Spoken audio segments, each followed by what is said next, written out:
I would like to extend a warm welcome to all members of the Cabinet, other members of the Council, members of the public and officers in attendance at today's Cabinet meeting of the 3rd of June 2026. Welcome to members of the public and press who may be watching the meeting live on YouTube. I am Councillor Jill Cleary, Leader of the Council and Chairman of the Cabinet. I would now like to hand over to Democratic Services to read the housekeeping note. Please note this meeting is being broadcast live on the Council's website and on YouTube. It will remain available for a minimum of 12 months. Please can those in attendance use your microphone when speaking and switch it off when you've finished. Please turn any mobile devices to a silent setting for the duration of the meeting. If a fire alarm rings, please can everyone leave the room immediately using the nearest fire exit. Do not use the lift. Please go to the fire assembly point located at the bottom of the car park by the garages. Thank you. Please would members introduce themselves during the meeting if not already introduced by name. Apologies, we have none. Item 1, Leaders' Announcements. Since our last Cabinet meeting on the 1st of April, it is fair to say the Council has been involved in a significant amount of activity. Whilst we will discuss more of that shortly, I am always astounded to see the efforts made by hundreds of staff, ex-employees and other volunteers in delivering another successful election on the 7th of May, led by our superb elections team. Polling day and the count took place without fuss or fanfare and highlights how this council and its staff can deliver on important priorities. Over recent weeks, we have continued to see progress across a range of important services and projects that support our communities across the district. Also in May, the wholesale changes to our waste service culminated in successful rollout of Phase 3, our largest and final phase, covering around 36,000 homes. More than 5 million collections have now taken place across the district from over 80,000 homes under the new system.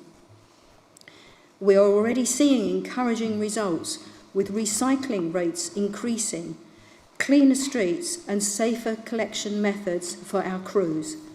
I'd like to thank everyone involved for the considerable work that has gone into delivering one of the biggest changes to a frontline service in recent decades. And I would like to wish our Service Manager for Waste, Liz Mockridge, well as she goes up for the Local Government Chronicle Rising Star Award on June the 10th in recognition of her and the wider team's brilliant efforts.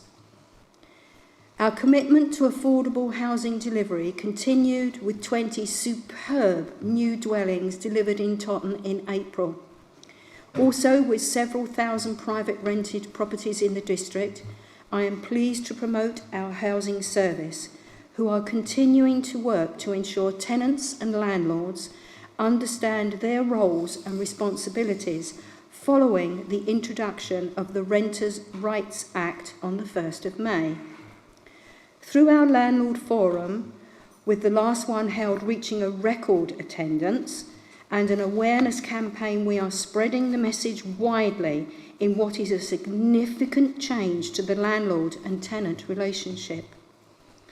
And finally, as leader of this council, I am proud to see how chair and vice chair roles of our various committees have been shared across the administration and opposition in what I see as a show of unity and our collective commitment to our residents as we embark on New Forest District Council's penultimate year. However, I know this year will be no different in our commitment to our residents. Thank you.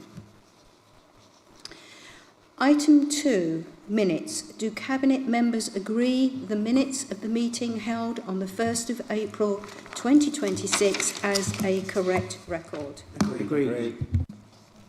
Item 3, do Cabinet members have any declarations of any pecuniary or any other interests in respect of the business for this meeting? Councillor Heron. Thank you very much, Chairman. Shortly there will be a public speaker on the proposals of possible legal action by this council. That group is New Forest Together. It has, as part of its organisation team, my daughter and my son-in-law, and I am also a member of it, you may not be surprised to hear. So obviously I have an interest. I do not believe that to be pecuniary, so it will not preclude me from taking part in the debate or voting. Thank you. Do any other Cabinet members have any declarations? No? Thank you. Item 4, public participation. Members, one member of the public, Emily Hartley-Binns, is present and wishes to speak on our first main agenda item. I will invite her to speak in a moment.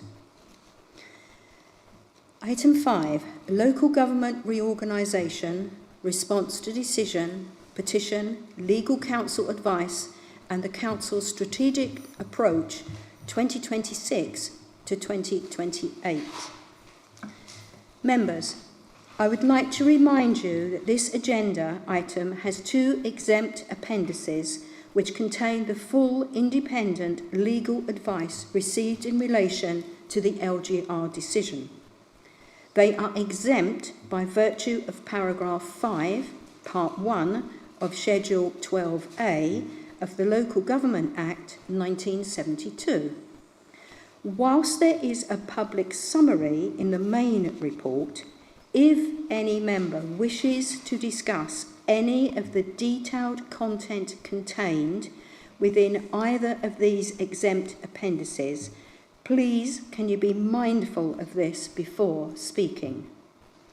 I propose that we deal with the main report first and then move to the appendices at the end and move to private session only if we need to. Before I move any further, please could I invite Emily Hartley-Binns, one of the petitioners, organisers, Keep the New Forest Together, to speak. Emily, you have 3 minutes to speak. Good morning. On behalf of New Forest Together, thank you to members and officers for the work undertaken throughout this process. We recognise the seriousness of the decision before Cabinet today. Whilst we recognise the Council has taken legal advice carefully, our own independent legal advice suggests there remains credible avenues to challenge this decision. However, our purpose today is simple. Please do not close the book on this process. If NFDC decides this morning not to pursue its own JR, we understand that. But residents need clarity on where things stand, so let us be clear. Hampshire County Council is continuing with legal action through a judicial review. A formal pre-action protocol letter has already been sent to government. That legal route remains active. What matters now is the role NFDC chooses to play in supporting this process. We ask Cabinet to confirm today that where the County Council requests evidence, background information or support relevant to that challenge, NFDC will cooperate wherever appropriate. That matters because not every relevant piece of evidence has yet been reviewed. A clear example is Sir Julian Lewis's direct correspondence with ministers. A number of those communications were not before NFDC's legal advisors, despite raising relevant points around government's own criteria and the legitimate expectations created during this process. There is still evidence and context to be examined. If further evidence emerges through the county's legal action, creating opportunity for government to reconsider or reopen discussions, we ask this council to remain ready to work with Hampshire in defence of the New Forest. The Secretary of State retains the power to revisit these proposals. Secondly, please continue pressing government directly. Write formally to the Secretary of State and ask, why was option 1A judged strongest on financial sustainability? What evidence did ministers rely upon on long-term public service delivery? How was the New Forest evidence weighed? Residents deserve to know those answers. We also ask the Council to seek a further meeting with ministers so our community concerns continue to be heard in the highest level. Thirdly, please proceed with caution on the local plan. We do not yet know future housing numbers. It would be fundamentally wrong for land to be allocated now within the New Forest, only for those sites to later be inherited by another authority and used to meet further development targets. East Hampshire has taken this position. Finally, bring the New Forest together. Convene a stakeholder group including MPs, the County Council, the National Park, Town and Parish Councils, furtherers, businesses and other key community interest groups such as ours, who are in this for the long term. Let us identify protections, coordinate effectively and prepare properly for the future. And finally, at the end of this Council's debate on the 13th of April, the leader said the government's decision had moved her to tears and asked councillors to stand and show residents that the Council was ready. Residents heard that. Today we ask only that the Council remains true to that commitment. There are no positives in option 1A for the New Forest. Keep every option open, continue pressing government, support Hampshire where appropriate, and if an opportunity arises to secure a better future for our communities, seize it. Thank you. Thank you. Let us go to item 5, local government reorganisation, response to decision, petition, legal counsel advice and the Council's strategic approach 2026 to 2028. At the outset, I want to acknowledge the strength of feeling that our New Forest residents and communities have expressed through the petition, through public debate and the wider campaign. This administration is with you. The Council stands shoulder to shoulder with our residents. The government's decision to force the break-up of our historic New Forest communities is fundamentally wrong, undemocratic and completely unacceptable. There is no mandate to split the waterside from the rest of our district. It goes against the promise the government made not to divide communities through the local government reorganisation process. I also want to be equally clear. This Council hasn't simply recognised the strength of feeling in our New Forest residents from the sidelines. We fought for the best interests and unity of our communities throughout. We actively pursued and argued for option 1, the plan that kept the forest whole and rural as part of the wider Mid-Hampshire Authority, and we objected strongly and consistently to the alternative options that would have seen any part of the forest absorbed into a more urban, city-centred authority. We advocated strongly against option 1A, setting out that boundary changes that split the New Forest communities are fundamentally wrong. That remains my view today, and I will continue to make it clear to government that they have made a historic mistake. The petition debated by Council asked the administration to seek independent legal advice on the government's decision and to seek a judicial review if strong legal grounds could be found. In line with the commitment made at full Council, this Council has explored all of its legal options. At full Council, I confirmed that we had already commissioned independent legal advice on the prospects of a judicial review. I want to be really clear that this Council has not narrowly focused its efforts to try and challenge the decision based on a single basis, such as the breakup of our communities. We have sought to establish any possible grounds of challenge that give us a meaningful chance of overturning this dreadful decision. After receipt of that advice, and given the significant public interest in this decision, the administration has also obtained a second independent legal opinion from King's Counsel to make sure this Council has tested the position thoroughly. On residents' behalf, we have left no stone unturned. So, what does this legal advice say? Both sets of independent advice are clear and consistent. There is no real or meaningful prospect of persuading a court that a material error of law has been made by government. Both sets of independent legal advice show that a judicial review would have no real prospects of success. In other words, it would fail. The advice also stresses something that needs to be understood really clearly. A judicial review is not a rerun of the government's decision, even if a legal error could have been established.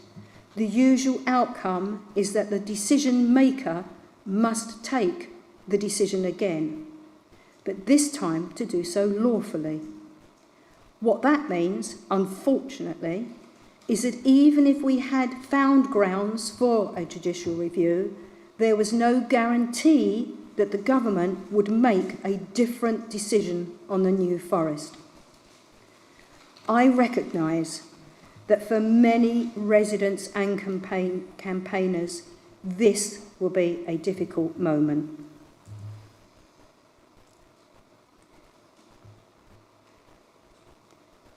Sorry. It's a painful moment for me.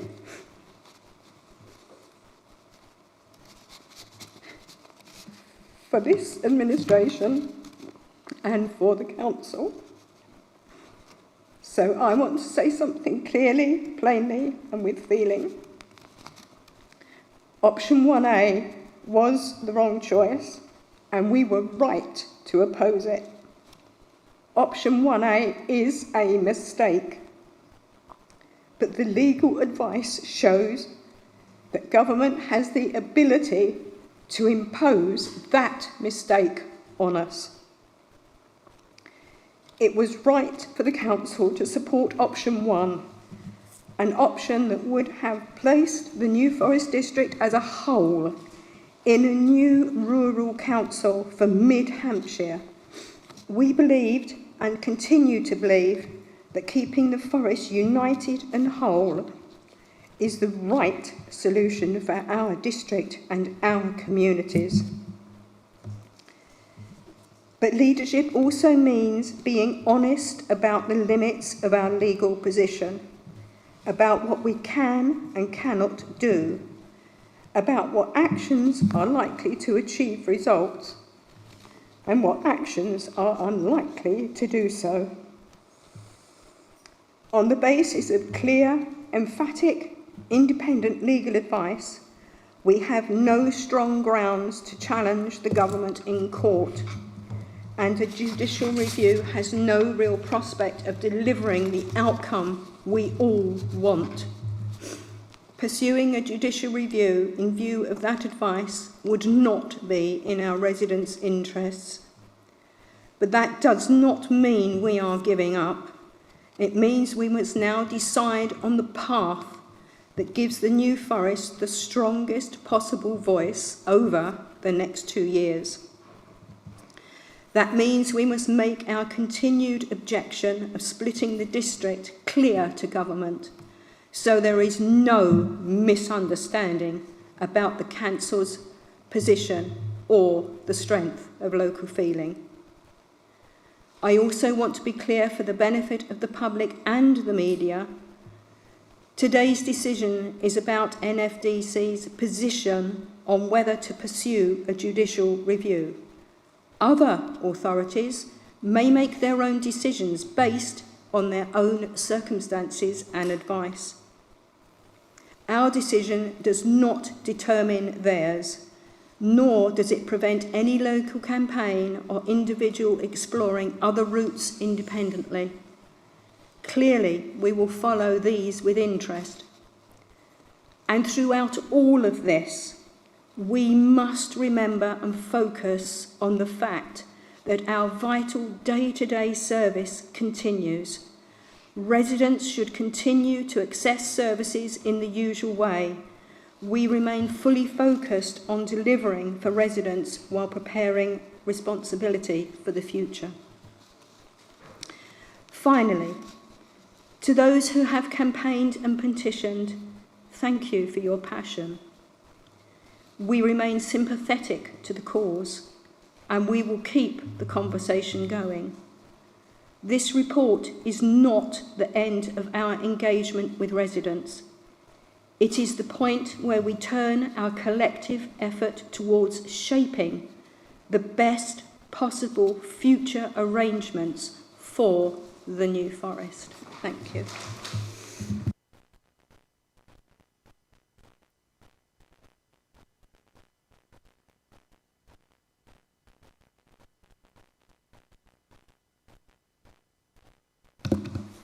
Matt, can I ask you to go through the report while I just adjourn for 2 minutes? Thank you.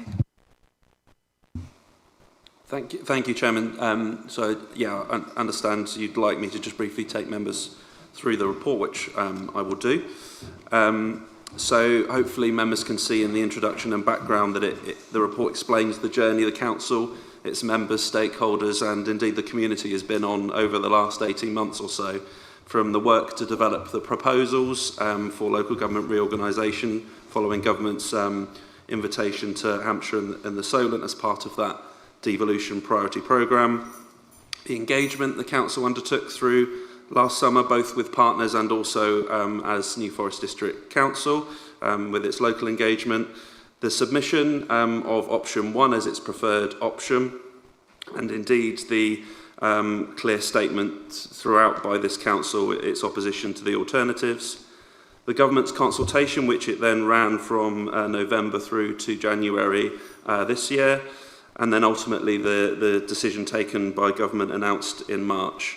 As I've said, I think the report articulates the Council's clear position throughout the entire local government reorganisation process, both in support of option 1 and against the alternatives.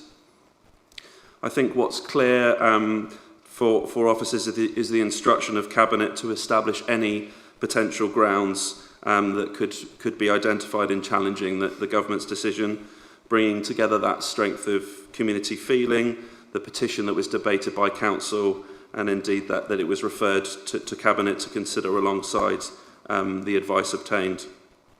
So what I hope that report does is bring all that together for members to consider. Clearly, the advice is set out in the report that is clear that there are no real prospects of success. That's what the independent advice says. And on that basis, clearly officers are not in a position to recommend pursuing a judicial review. But what I also hope members can see is the report sets out the range of options that Cabinet can consider throughout there. Just to reiterate something the leader did say in her opening remarks, which I think is important. Judicial review, even if successful, does not typically substitute a different decision. The decision maker might be asked to reconsider. That's one option that the courts may look at. So notwithstanding that independent advice on the prospects of success, even if successful, there would be no guarantee of a different outcome. So just wanted to reiterate that. I think that probably summarises the report from the officer's perspective, and happy to hand back to the chair once she is ready to continue with the meeting. Thank you. Sorry, everyone. Thanks, Matt.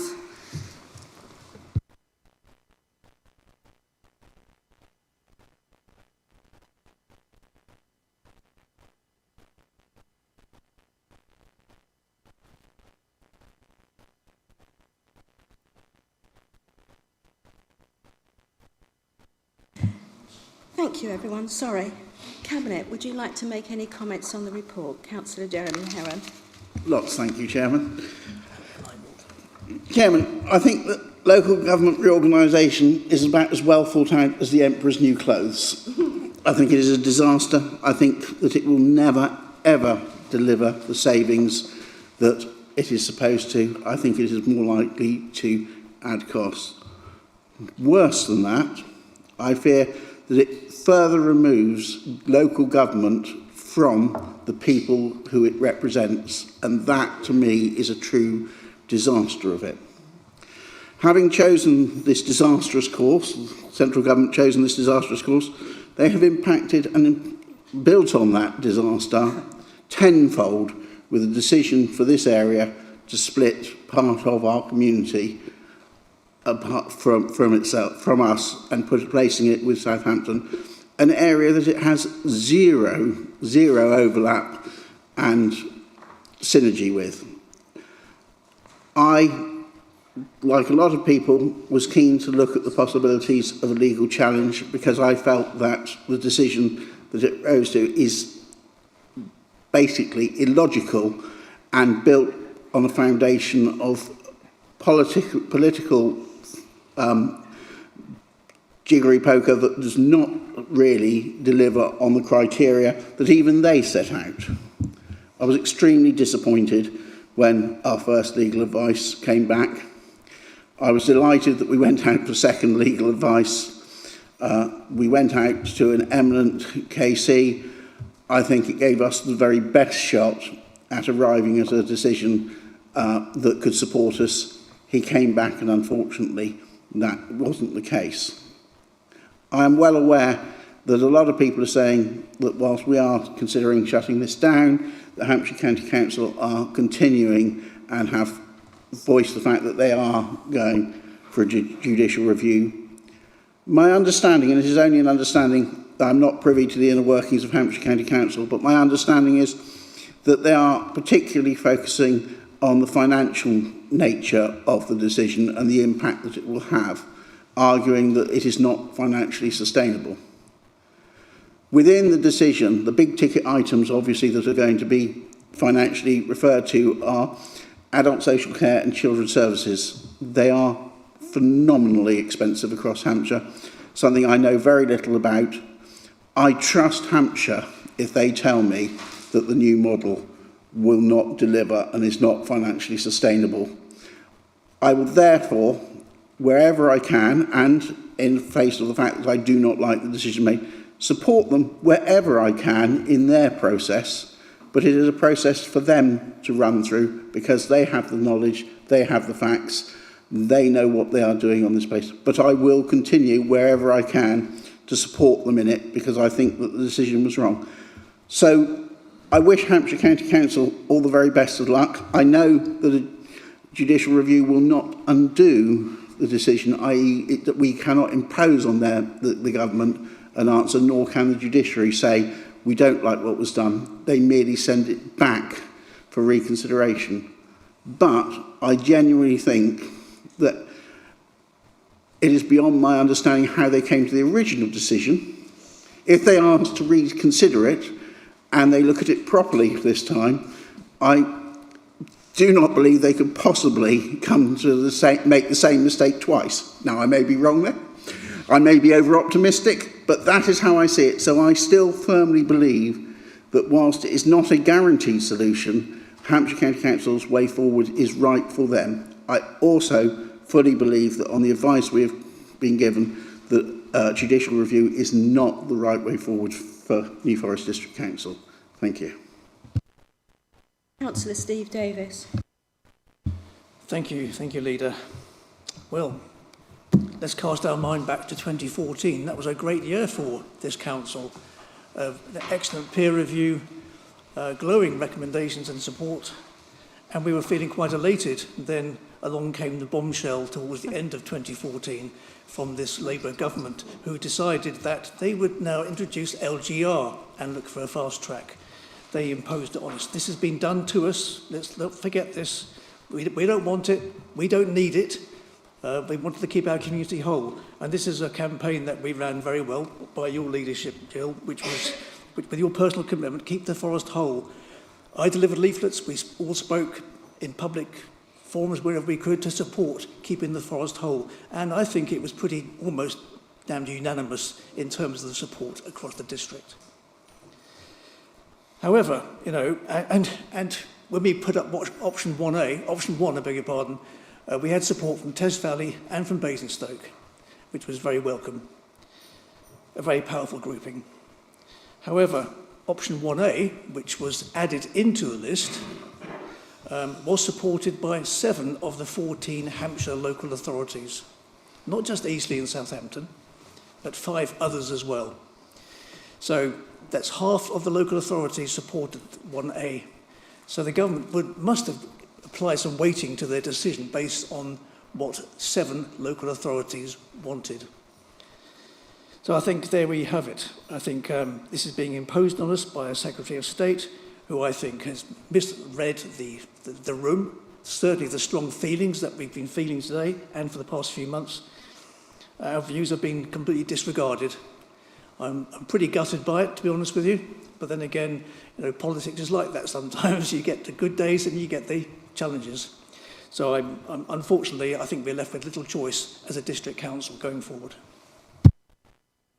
Councillor Derek Tipp. Thank you, Leader. I agree with what both the previous speakers have said, and so I'm not going to repeat that. But I must concentrate on this. That the judicial review is based on the process that is used, not on the opinion or the result that is achieved. That's the most important thing to note. It's not about how good or how bad the decision is. I think it's a terrible decision. But nevertheless, we have to listen to experts. We live in a world of experts. King's counsels, barristers and so on. They study the law. They know exactly what the possible weak points might be and where we might be able to challenge this. And they've shown clearly that there isn't a weak point that we can challenge on this with the judicial review. And our heads must rule our hearts over this. And we must remember too, it's not a free hit. We can't just say, oh, well, there isn't much chance of it, but let's go for it anyway, because the cost would be enormous. This is taxpayers' money. We're guardians of taxpayers' money, so we must use it wisely.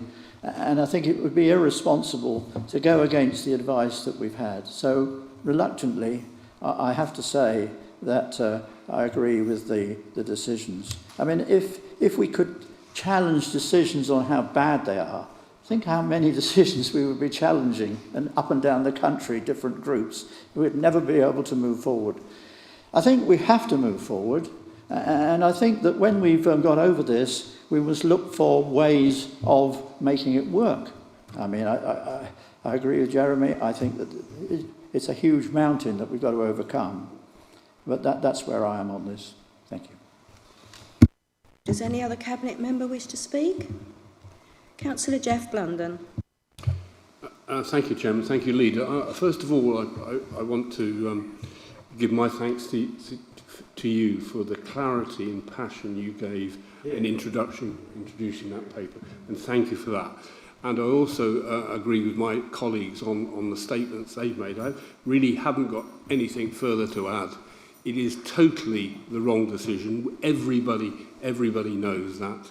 But referring to Hampshire County Council, I too wish them well, and if they can make any headway, well, fine. But I'm just mindful of be careful what you wish for in all these circumstances. But we have to move forward. We have to concentrate on the hand we've been given and try our best to make it work. It saddens me that I have to agree with the recommendations which are in the report. Thank you. Councillor Dan Paul. I really don't have much else to say. I think the others have covered it. You've covered it really well. It's a repetition of just saying how appalling this is and how we've been left in this position. It is just horrific. And I, again, would like to pay tribute to not only the campaigners who have fought so hard, but also I know for a fact just how hard this council has tried to get the right option for the New Forest. It's so frustrating when we've got a balanced budget, we're financially sound, we're delivering good services, and yet this is being done to us. And it's been such a shock to see how easily this can be done and how little there is you genuinely can do to stop it. And I feel very emotional, very, very devastated. Thank you. I will now open it to the floor, and I have Councillor Philip Dowd. Thank you, Chair. I think absolutely agree with a lot of what is said. I'm a little bit confused that there's been no mention of the fact that the County Council chose to do the fast track process. They didn't have to do that, they chose to do that. And we know that the County Council's model was very different from that we wanted, and indeed the other districts and boroughs, because talks broke down between the County Council and the districts and boroughs. The reason why I think they believe there is some merit in them going for the judicial review is that they believe that any of the other options, as opposed to the one that they wanted, were financially not sustainable. And they believe that their model was. We don't have that argument, and I think people in our community are going to be confused. Why is it that one council feels that they can proceed with a review, but another council can't? And I think that's one of those things that I think we've got to address. We may not agree with that. We may agree that our model was sustainable, but the county council didn't. So it's not the first time the County Council considered local government review either. There were talks twice before, which makes it even more astounding to me that knowing that those talks got nowhere because it was too complicated and they judged it to be impractical, why they chose to use the fast track programme and not let other councils go down that route first to see just how damaging it would be. That aside, I think whatever happens, we've got to make sure that the model that we're left with works for our communities.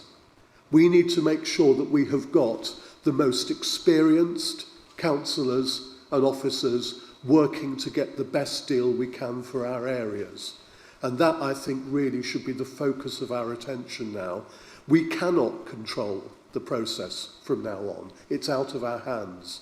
But we can, hopefully, influence decisions going forward to benefit our communities. Thank you, Chair. Thank you. Can I just kind of make a semi-statement here that we are keeping a watching brief on what the county are doing. That is their choice. So please can we contain our comments to our way forward?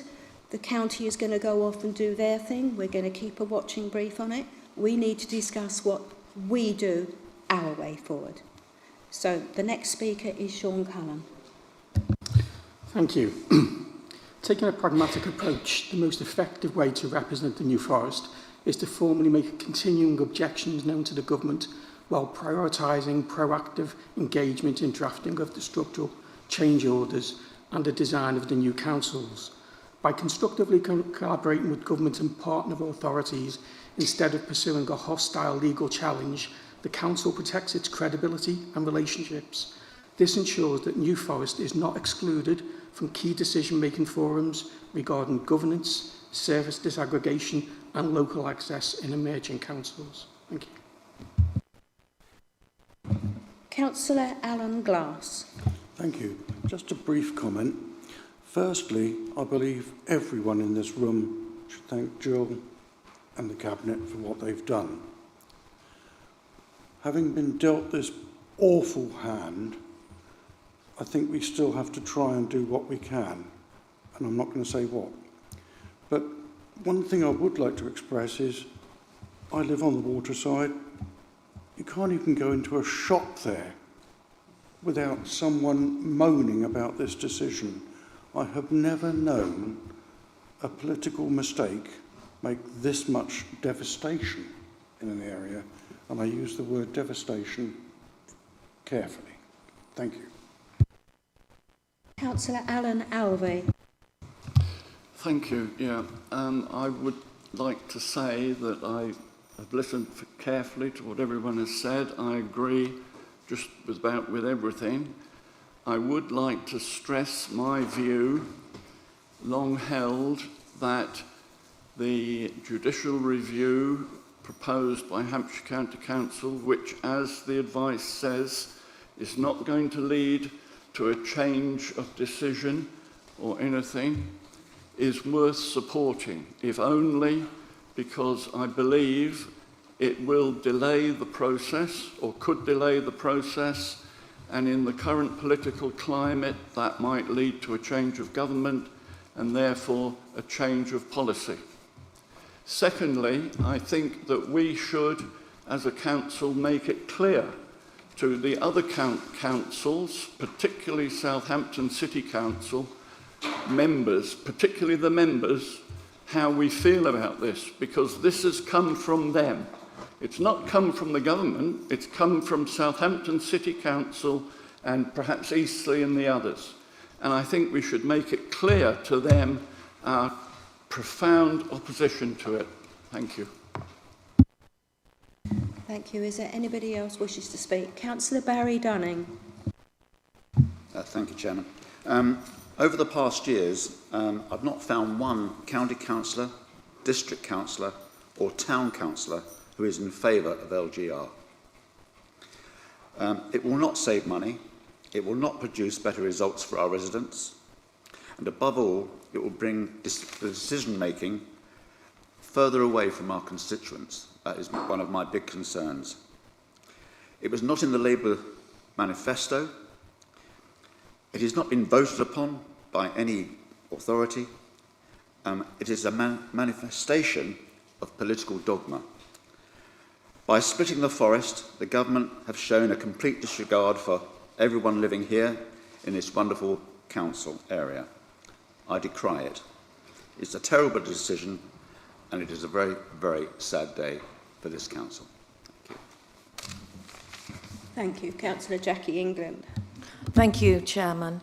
I can concur with what's been said in this forum today, because the residents of our community are the people that we're here for, and it has been completely sidelined by central government, which is a hideous and onerous thing that they've done.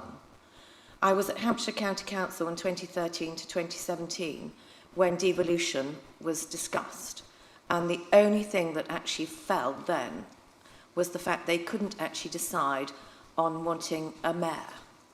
So we've been through this track record, but where we have to stick with our allegiance to Hampshire in certain degrees for our community is adult social care and education, which is not in our skill set, but does impact our... Somebody else is having an outside moment thinking I'm saying the right thing or trying to be quiet with me. Anyway, it's what is needed for our community. So we need to have the ongoing communication with Hampshire over these issues. But what we have to do now, because Councillor Glass has already stated that he can't go anywhere without this conversation, we need to take this opportunity in informing our residents. It's not through our fault, it's through a process that we have really no control over in a certain degree, as we've had judicial review on 2 opinions over that we cannot take this further, or to be financially unviable, or also we will not get the outcome we are looking for. But for our residents now, as we have got them engaged, is to actually take them with us and support them and let them know that we are doing everything in their best interest. And I'm sure we will have the communication department here working out, as well as engaging with town and parish councils to take this through and not feel that they're not just being dragged along as the latter thought. But something we really must work on now is our assets that we have to make sure that they are secured for the future and for our towns and parishes. And I think we've had a discussion about we don't want this, but it's really securing the family silver, shall I put it, that it's actually passed down through the inheritance chain before it gets usurped by somebody else thinking where their cash cow when their system's not running correctly. Thank you for allowing me the time. Thank you. I'd like to go back to our officer, Matt Wisdom. Matt, would you also like to pick up the communications comment, please? Yes, thank you, Leader. Just before circling back to the recommendations for Cabinet, just to be clear, I think communications has been mentioned a few times, that the Council does have a strong communications plan, that it started throughout this entire local government reorganisation process and the different audiences that form part of that plan. Clearly, we have a number of stakeholders in the district, service users, tenants, residents. So it's that multi-layered approach to make sure we're reaching everyone as we move forward. So just to give some assurance on that. And I think, yeah, just returning to the recommendations, I didn't have anything further to add, Leader. So the recommendations ask Cabinet to note the petition and the strength of community feeling regarding the LGR decision and potential local impacts. Note the Council's previously stated position, including that it unanimously supported an alternative option and raised significant objections to the option that Government went on to select. To note that independent legal advice in the non-public appendices 1 and 2, including the key practical considerations it identifies. And bear with me on this one, that having considered the options set out in the report and the independent legal advice, which concludes that there is not any real prospect of persuading a court that a material error of law has been made and that a challenge would have no real prospects of success, considers that the best way to represent the interests of the New Forest and its communities is not to pursue a formal judicial review and instead to focus the Council's efforts on formally championing the New Forest's needs and required protections through the transition arrangements to new councils, while making clear to Government the Council's continuing objection to the decision. And finally, to note that the independent legal advice will be published in full when the public interest in disclosing the information outweighs the interest in withholding it. And just to loop back to that, that was to protect this council in advance of any decision this morning. Clearly, once any decision has been made, if litigation is not being pursued, it would be in the public interest to publish that full advice, and the council intends to do so. So unless there are any other questions, Leader, I can hand back to you, I think. Thank you, Matt. Cabinet, I hate to ask this, but do you agree to the recommendations? Agreed. Agreed. Agreed. Thank you. Emily, you are welcome to stay if you would like to, but if you would like to leave, I do understand.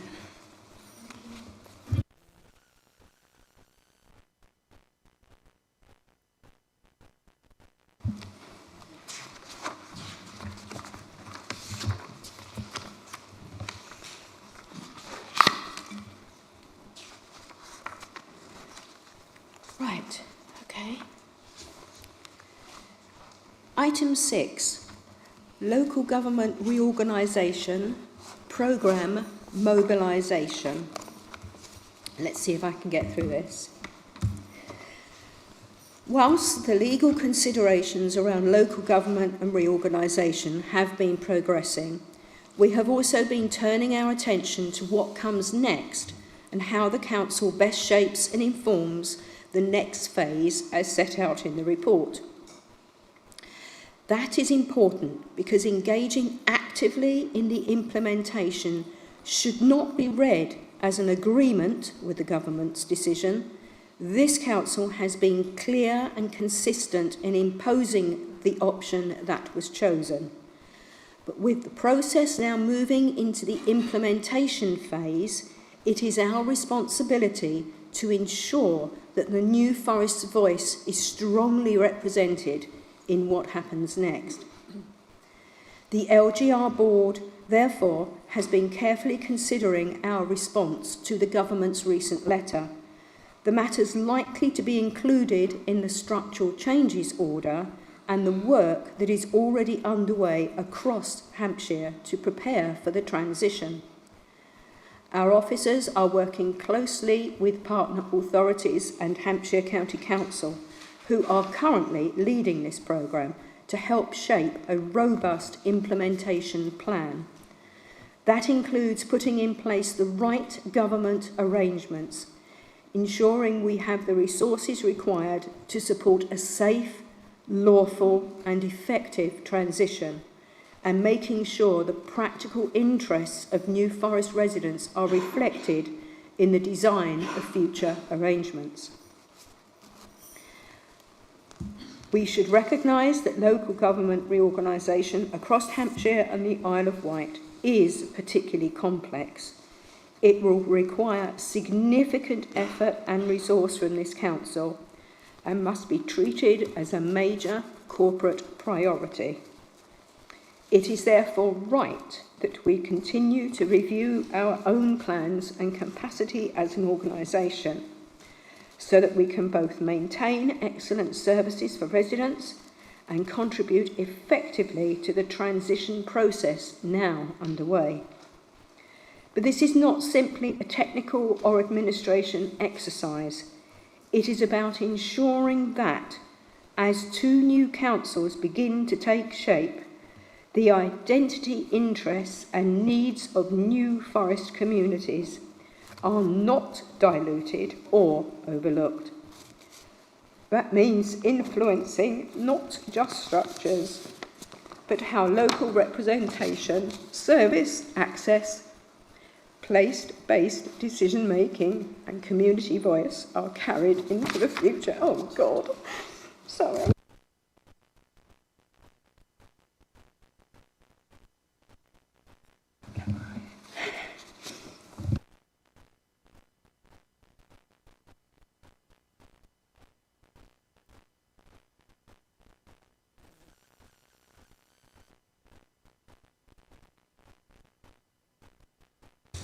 Okay, could we just adjourn? I think it's probably best if we just take 10 minutes. So we'll come back on the hour at 11 o'clock. Thank you.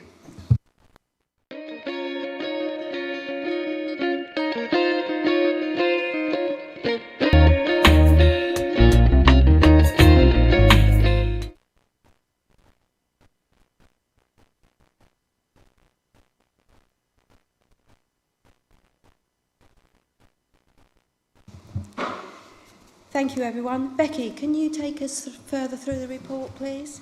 Of course, thank you, Leader. So as the Leader has set out, the report outlines the next steps following the Government's decision, and this includes shaping the Structural Changes Order, which is the legal instrument for establishing the new local government arrangements. So the report takes members through matters that the Ministers have decided to inform the Structural Changes Order and matters where further information has been requested, including warding arrangements, the cycle of parish elections and returning officer for the shadow authority elections in May 2027. The report also takes members through the transition periods, which includes establishing a joint committee before you go on to establish the shadow authority through those inaugural elections. And it also seeks approval for nominations to those joint committees. Finally, it touches on the work now being undertaken on mobilisation and implementation along with resource considerations, and I'm happy to help answer any questions. Thank you. Cabinet, do you have any questions you would like to ask? Councillor Jeremy Heron. Not questions, Chairman, a statement. As I look at this, and this is very important as we push forward, and I do fully understand it, but I can't help myself but be reminded that as we move forward with this progress towards a mayoral authority, the central government has managed to muck up the mayoral part about it, and it seems to be missing. So it is, to my mind, very important for us as an organisation as we go forward and to deal with this. But it does seem that the fundamental building block is absent through no fault of our own. Any other members of Cabinet? Yeah, thank you, Dan. Right. I shall now open it to the floor. Councillor Philip Dowd. Thank you, Chair. As a councillor for one of the areas that probably comes off worst from this process, and obviously I've been talking to a lot of people in the area, we really do need a process that supports our communities, particularly the waterside. And obviously Test Valley also has their own issues with this process as well. But my concern is for the people who live in the waterside. Much of this is self-evident and looks good. I have a big concern about item 2, the recommendation 2, because our residents do not feel that we will be supported as the waterside having a representation from Totton leading it.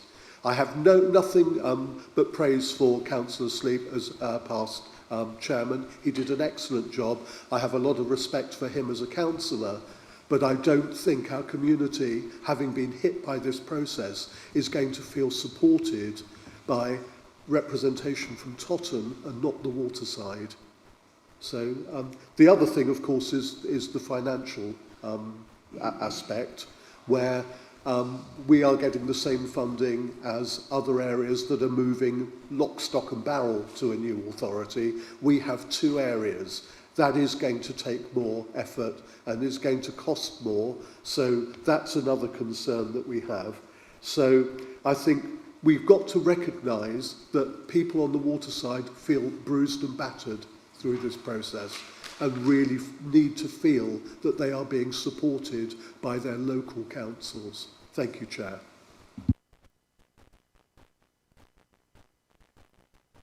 Councillor Sean Cullen.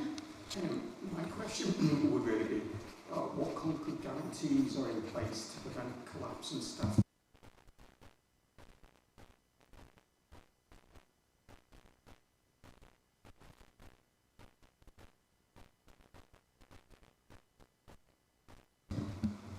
Kate Ryan, Chief Exec, is going to answer that for you. Hello, hi. Yeah, we've for some time, I think, been putting in place the development opportunities and the programme for staff anticipating transformation. Clearly, the transformation we were planning for then, in effect, became a different future, which was local government reorganisation. So our people strategy and all of the action plan that sits underneath that is current.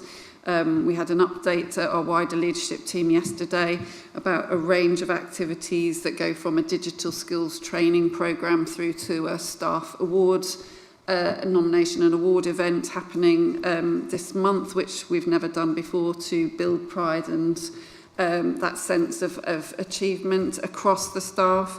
We're also looking at how we can adapt to what we know will be increased turnover. And find sort of new approaches to potentially making sure we can still keep that focus on business as usual service performance, which we know is really important for our residents. So we are really mindful and have invested in organisational development and staff engagement capacity. We are much more present in the depots and will be absolutely rolling out the sort of opportunities that exist across all of our workforce, because we're mindful that they have different needs and requirements, but we are doing pulse surveys regularly to test how staff are feeling about things, and we've got a big formal staff survey going out this year, which is the big survey that we do every couple of years. So that will provide us a lot more information that we can then build on for the last kind of 20 months.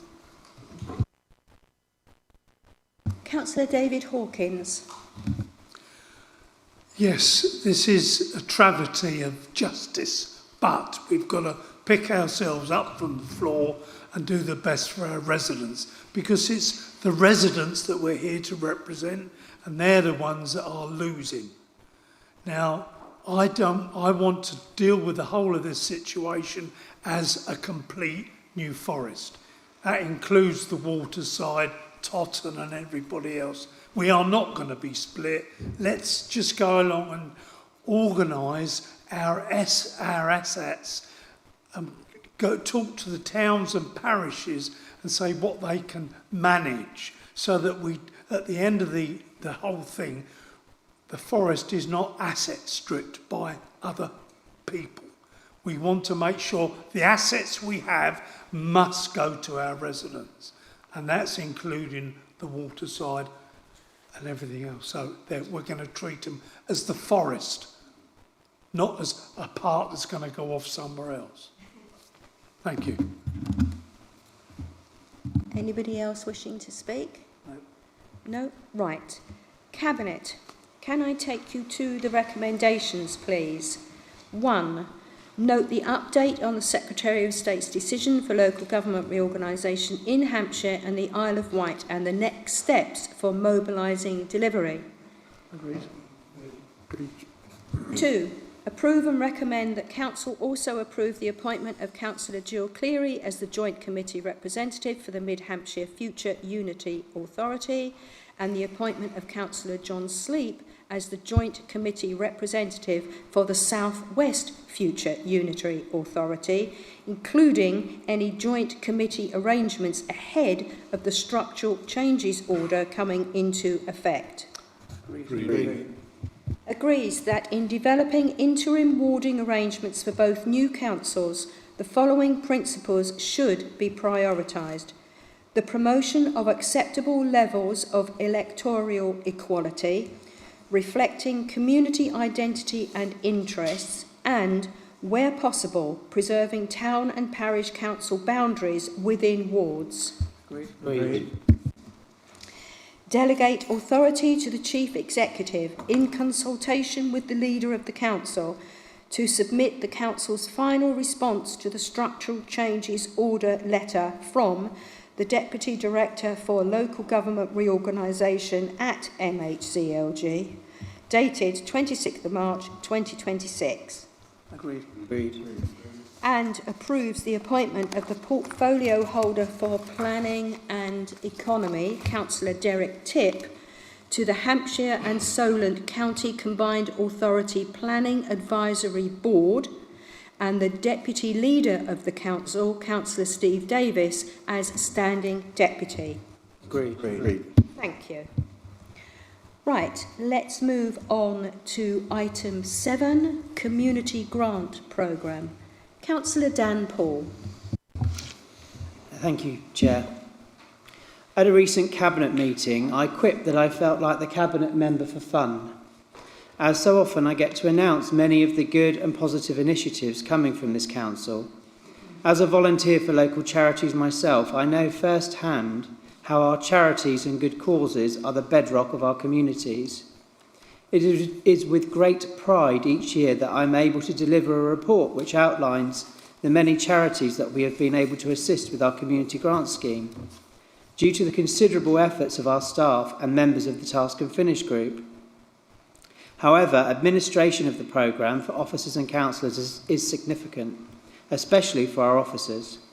Not everyone will be aware that it is not government, but our officers who have the colossal task that is beginning to disaggregate their services with this new local government reorganisation. And over the coming weeks and months, this is only going to get more intensive. We all have a duty of care to our staff during this process, and it is therefore important that we consider their work streams. I therefore believe that increasing our councillor community engagement grant from £1,000 to £2,500 for the remainder of this term, which only last year was increased from £600, can make a real impact in our wards. Working together, for example, this sum equates to £17,500 for Tottenham councillors, £22,500 if you add in Marchwood and Ealing. This option is less time-consuming whilst giving members more direct control over funding local good causes in their wards, parishes and towns. But as ever, our staff are on hand to advise or guide members if they need assistance. Further, the community lottery was set up last September and over 90 good causes are taking part. I urge all members to signpost charities to it if they've not already done so. This initiative could be a positive legacy long after this council is gone. With the costs and sheer workload of LGR foisted on us without any prior warning by this government, I truly find this is the best and fairest option on both our staff and the community. Thank you. Can I go to our officer, Ryan Stevens? Do you have anything further to add?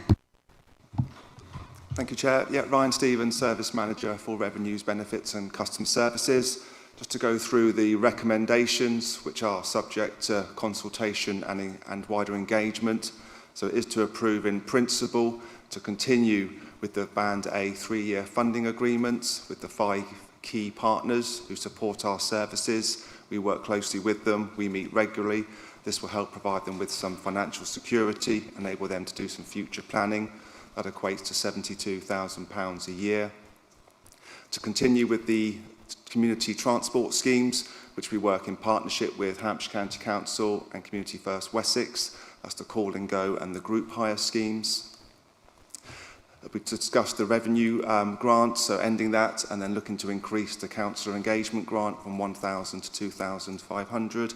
Councillors know and understand their communities, they can work together, they can work with officers and with our support to help distribute that funding. To end the capital grant programme and rely on the SIL funding process to support capital projects across the district. And then currently, the central fund in the New Forest Communal Lottery can be used to increase the revenue grant budget. If that revenue grant process ends, then the funding can be used to support local groups and organisations in consultation with officers and the portfolio holder. Following the consultation engagement, final recommendations will be brought back to Cabinet for a decision. Thank you. I now go out to Cabinet. Councillor Jeremy Herron. Thank you, Leader. As Councillor Paul always has the joy of announcing the good news, it quite often falls upon me to deal with some of the less good news. Chairman, I've been proud whilst being portfolio holder for finance that year on year this council delivers a balanced budget, but year on year that becomes more and more of a challenge. The fairer funding was anything but fairer funding review to this council by such a long way as to be unbelievable. The result of that is that for 2027-28 this council looks at a gap of close on £1.5 million, and we must address that gap because although we are in the fading light of this council, we still believe in sound financial management. The result of that is that you have to make hard choices. It's not fun, it's not nice, everybody has their own thing that they like, everyone has the area within the council that perhaps doesn't particularly feel or concern them or they have a love for. But we have to look at all areas. The grants are an important and vital part of our community, but they are an area where we can look at it, and this proposal brings forward over £100,000 of savings towards addressing that £1.5 million shortfall. It's not popular, I'm sure no one will like it. But having said that, with that reduction, I think it is very important that the money that we still put out into the community and support through grants is targeted to the best use. And I personally believe that those people on the ground, those councillors, are the people best in the best position to know what delivers most for their community. We have safeguarded the bigger organisations, with the 3-year rolling funding, but the smaller areas, the local organisations, you, the councillors, know who delivers for your community. So I support the idea that you are going to be the people responsible for dishing out that money and targeting the people within your community and making sure that it works to the most effect to deliver for your people. So I support the recommendations as set out in the paper. Thank you. Thank you. Councillor Philip Dowd. Thank you, Chair. It is disappointing that the sector that looks after our most vulnerable people is going to have a cut in funding through grants this time round, but I'll leave that one there. I do have concerns. As someone who's been on the grant group looking at these applications over the years, I think our oversight and our process for approving has improved immeasurably from when I first started as a councillor here. I am concerned that we won't have that level of oversight to allocate scarce funding to much needed organisations through that process. I do appreciate the amount of work it takes for officers, but it does mean that we can be satisfied as councillors we've done the best job to target the funding where it is needed. I don't want to sound like I don't respect my fellow councillors' choices for allocating to local charities, because they have that opportunity already to do that, and it's a vital part of our community work. I just have a real concern about how the oversight of this process is going to be managed.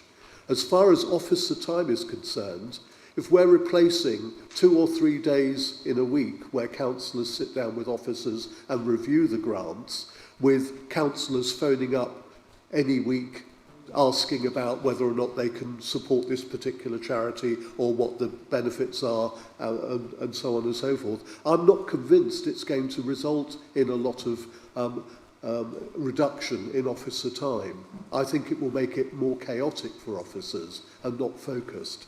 So I do have concerns about this change, and I worry that some of our most vulnerable people will lose out because of a lack of a broad oversight of the process. Thank you. Thank you. Anybody else wishing to speak? No? Oh, sorry. Couldn't see you behind there, Barry.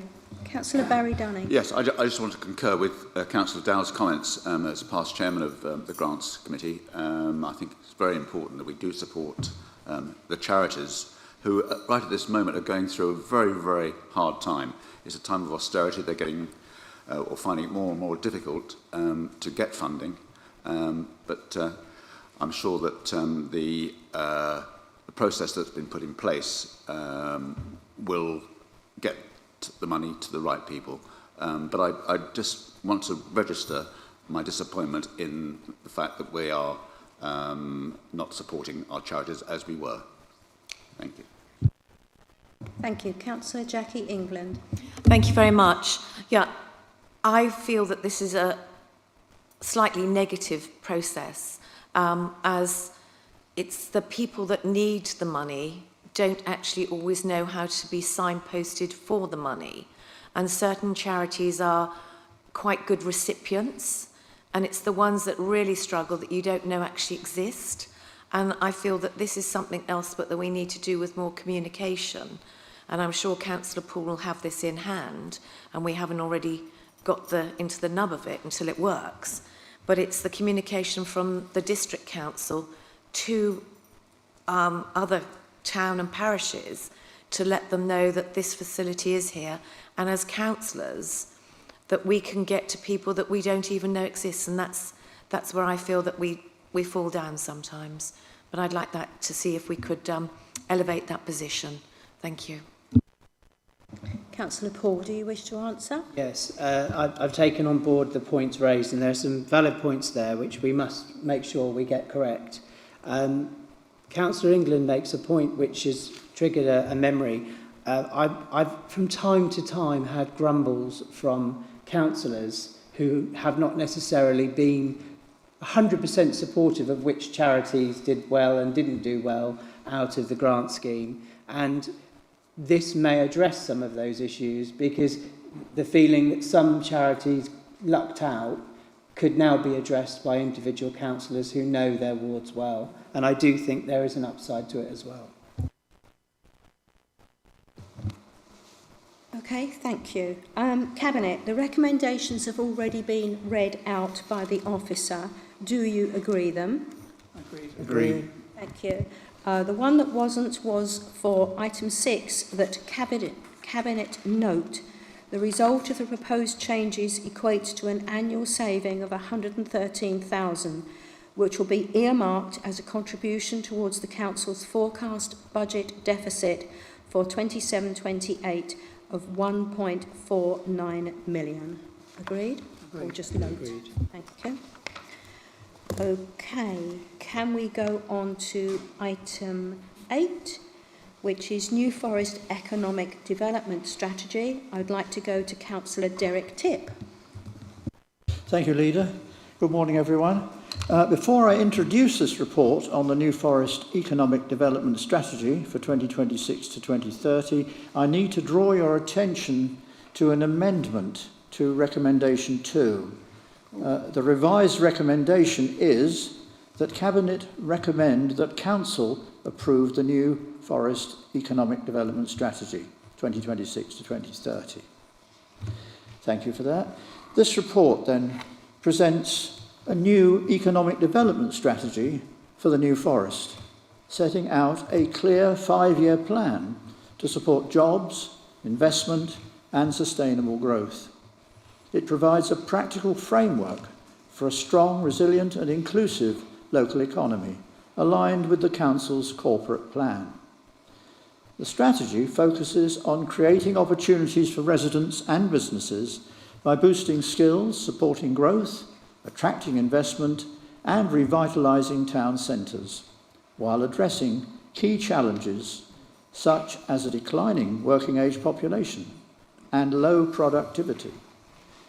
It builds on the New Forest's unique strengths, including its natural environment and key sectors such as tourism, marine industries and green technologies to support higher value jobs and long-term growth. A strong emphasis on partnership working, including with the Solent Freeport and Hampshire partners, will help unlock investment, regeneration and infrastructure opportunities. Developed in the context of local government reorganisation, it ensures the New Forest is well prepared for future changes, strengthening the ability to attract funding and influence decisions. Overall, it provides a clear and focused plan to maintain momentum, support communities, and ensure that local people benefit from growth across the district. Thank you, Chairman. Can I please go to Jeannie Satchell, Economic Development Manager? Hello, Jeannie. Hello, good morning. So this revised economic development strategy provides a focused and forward-looking framework to guide economic development across the New Forest. Built on clear priorities, it strengthens our ability to respond to emerging opportunities and challenges whilst maintaining momentum in delivering inclusive growth. The strategy is aligned with our partners and key plans, ensuring a coordinated approach as we move into a period of local government reorganisation. Approving it now positions the New Forest to demonstrate leadership, attract investment and take full advantage of our future opportunities for our communities. Thank you. Thank you. And can I just add, I think it's an absolute brilliant strategy. Well done. Absolutely. Cabinet, do you have any further comments? None? I'll go out to the floor. Councillor Philip Dowd. Thank you, Chair. It's a difficult one, this one, because Council only has so much agency in this area. We're relying on partners to deliver what's in there. So I'm not really making a criticism of the Council. I think the strategy is fine as far as it goes. But we do have significant blocks to improving the opportunities, particularly for our young people. A lot of the big employers are not hiring proper employees at the moment. When people go for jobs, it's agency jobs that they're looking for. The training needs of young people, we've got significant transport issues there. So I think the strategy's fine. We've just really got to think really hard about how we implement it as a council, what we can do to support all those blocks to lack of ambition sometimes, because there just doesn't seem to be anything out there suitable for young people. Thank you, Chair. Thank you. Anybody else from the floor? Councillor David Hawkins. How can we guarantee that this policy will carry on with the unitary authority?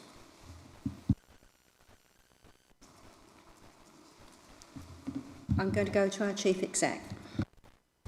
I don't know, Jeannie might want to comment as well, but I was just going to say, I think there isn't any guarantees about what a future set of members may do, but I think definitely from my experience of going through reorganisation, when you have robust, comprehensive strategies, they put you in the best possible position for a new set of members and potentially senior officers to be referring to what are the New Forest priorities, what's the New Forest economic climate, what opportunities are there, and it's not only the new councils, it's also influencing the new combined authority that will be looking at its growth plan, etc. But Jeannie, did you want to comment? I don't really have anything to add to that. Thank you, Kate. But just to reassure members that we are working closely with my counterparts in the councils that we will be joining as unitary authority, and we are doing a lot of collaboration and joint working now to set the scene for sustainability for the priorities that are emphasised in the economic development strategy. Oh, brilliant. I didn't know that. Well done. Right, Cabinet, can... Oh, sorry. Councillor Jackie England. Thank you. Just on the back of that, thank you very much for informing us that. How often do you meet and how's that working forward going? At the present time, we're meeting on a monthly basis. That will probably continue for the foreseeable future. And we are also working with our partners on a more regular basis within the forest. Thank you very much. I look forward to seeing the reports. Thank you. Right, Cabinet, can I take you to the two recommendations?